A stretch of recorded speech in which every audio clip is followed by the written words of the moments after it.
Some new information coming out of Libya now. We're getting reports that a key rebel commander, a former Umir of an al-Qaeda-linked group, is active in the area. This adds to the growing fears the terror group could get its hands on some of Qaddafi's most dangerous weapons. Stockpiles of deadly chemicals, raw nuclear material, thousands of shoulder-fired missiles. National correspondent Catherine Herridge is following this very important story live from Washington today. Catherine, what do we know? Well, thank you, Jenna. He's becoming a more familiar face to the media, identifying himself as the commander of the Libyan rebels, part of their military council. But a leading Middle East monitoring group says Sheikh Abdul Hakim Balhaj is actually a former emir of an al-Qaeda-affiliated group. This footage is from a recent interview during the battle for Tripoli. But according to the group memory, Abdul Hakim Balhaj is linked to the Libyan Islamic Fighting Group, or the LIFG. It was founded in 1995 to set up an Islamic state or emirate inside Libya.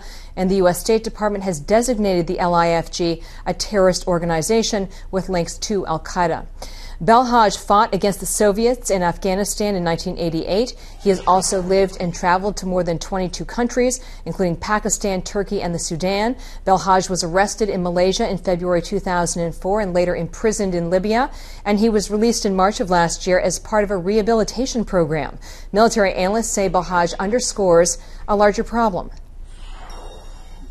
We don't know who's going to be in charge of the overall follow-on government. By all accounts right now, the very fabric of society is falling apart. And this is where we got in trouble in Iraq. For some context, the LIFG claimed in March that it was supporting the revolt against Qaddafi and that they were now under the National Transitional Council, Then the LIFG, and this is significant, it rebranded itself as the Libyan Islamic Movement, and then they denied any past affiliation with al-Qaeda, but you can see the data seems to suggest otherwise, at least with this military commander, Jenna. Do we tend to underestimate the endurance of some of these folks inside these groups, Catherine, and the way that they reinvent themselves?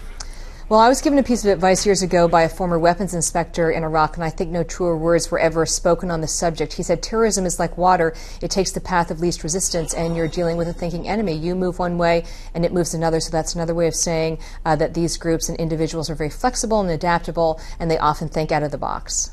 Catherine, thank you so much for that report. You're welcome.